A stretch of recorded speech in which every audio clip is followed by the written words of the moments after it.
Civil service UPSC की journey एक लंबी जर्नी होती है, and when the journey is long there are chances that people get demotivated and they also feel like quitting. Well, quitting is definitely an option, but कई बार ऐसा लगता है कि चलो लास्ट अटेम्प्ट दे लेते हैं, लास्ट चांस ले लेते हैं. I also agree with the same statement. However, there are certain things that you need to ask from yourself, that UPSC के एग्जाम में कुछ तो कमी रह गई होगी. May be things have not happened, maybe I'm not I don't have the aptitude for that, maybe I don't have the handle, I can't handle pressure. तो demotivation बहुत इंपॉर्टेंट एस्पेक्ट है जो जर्नी में आता ही है. Everybody will be demotivated. The only factor is that you have to keep going. But उसमें एक और भी सवाल है कि भैया हमें क्या कीप गोइंग हमेशा करना है. Always I tell my aspirants, my students, that your journey has to be shorter. आप विंडो को छोटा रखिए. When the journey in terms of preparation का विंडो शॉर्ट रहेगा तो journey will become more sense. So if you are feeling down and demotivated, it is completely okay. But I want to ask certain question. Why you are demotivated? ऐसा क्या है? It is because of uncertain outcome. It is because of fear of future.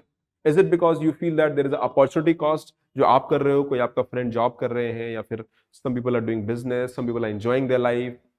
It's a long process. खत्म ही नहीं होता है. एक vicious loop की तरह है. प्रीलिम्स दिया, मेंस दिया, नहीं हुआ, फिर से प्रीलिम्स दिया, मेंस दिया, नहीं हुआ, फिर से प्रीलिम्स दिया, मेंस दिया, इंटरव्यू दिया, नहीं हुआ.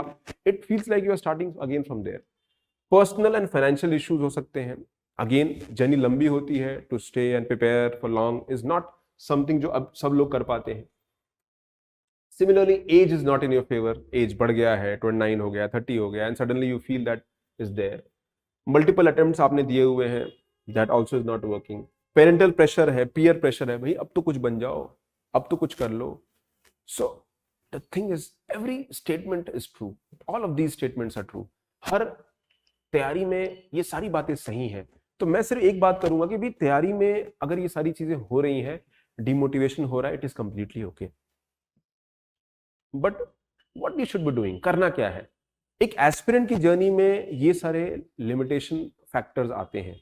And that is where you have to be realistic and you have to ask certain questions. Take a step back and अपने आप में सोचिए कि क्या करना है. And rethink, look of the options. For example, अगर आपको लगता है कि आप prepare करना चाहते हैं, put a time frame, put a date, put a timeline. On this particular date, I'm going to leave the preparation. Next year prelims के बाद, mains के बाद, 22 अगस्त को मेंस होगा. मेंस खत्म होगा, जिस दिन खत्म होगा, I'll leave preparation and I'll find a job, I'll find some work and I'll leave this journey entirely. अगर सिलेक्शन में होगा तो होने वाला होगा तो होगा. Put a timeline, put a date, because एक मिशन मोड में तैयारी होगी. Give all your energy, all your mind, everything that you have. Because fear of future, uncertain outcome, पता नहीं होगा नहीं होगा, वो it gives you a vicious loop of thinking and rethinking and self doubt, and उसको आप उससे निकल नहीं पाते हैं. और ये हर एस्पिरेंट की जर्नी में आता है. The degree might vary.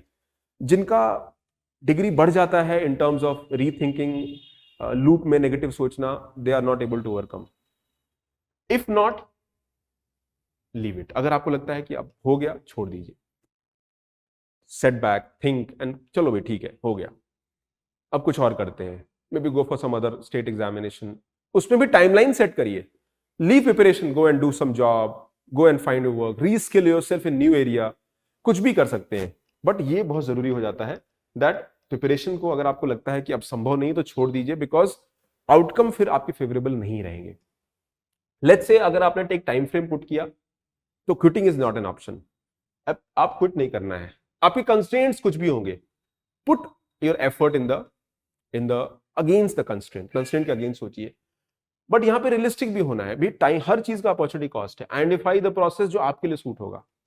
अगर आपके पास टाइम कम है तो उस कम टाइम में हो सकता है क्या मैं करना चाहूंगा. Should I go for plan B, should I go for other exams. उसको पहले 2 से 3 साल के बाद ही सोचिए. आप 2 साल 3 साल बाद अगर तैयारी में सिलेक्शन नहीं होता है, you should have that plan. Don't think कि हाँ अभी 4 अटेम्प्ट और बचे हैं, 3 अटेम्प्ट और बचे हैं, I should give them. No, मत करिए ये. अगर आपके 2-3 अटेम्प्ट में एग्जाम नहीं निकला है, may be give 1 more year and leave it. अगर आपने 2 अटेम्प्ट दिया है, 1 अटेम्प्ट और, 3 दिया है, 1 और, बस खत्म करिए. Start something else, do something, do some, maybe you are not made for the process. अपने आप को समझाना बहुत जरूरी है. ये लाइफ बहुत बड़ी है बेटा. अपॉर्चुनिटी बहुत सारी बन सकती हैं, आप बना सकते हैं. You can do better in your life. What makes you different is that how well you are able to handle this and how are you able to come out of this, आप कैसे इससे बाहर निकल पाते हैं, ठीक है। Plan B always there, क्या प्लान बी होना चाहिए? वेल, शुरू में साल 2 साल प्लान ए होना चाहिए, बी नहीं होना चाहिए, but plan B is definitely something that you should be looking if things are not working as per the plan A. So that is all for today, keep liking the video, channel को subscribe करिए, मिलिए, जुड़िए, इस journey में बहुत कुछ हम लोग करने वाले हैं। ओल्ड राजेंद्र नगर दिल्ली से I want to share my experience, students experience, and believe me this journey will take you places. Take care, God bless you, and keep the good work. Bye.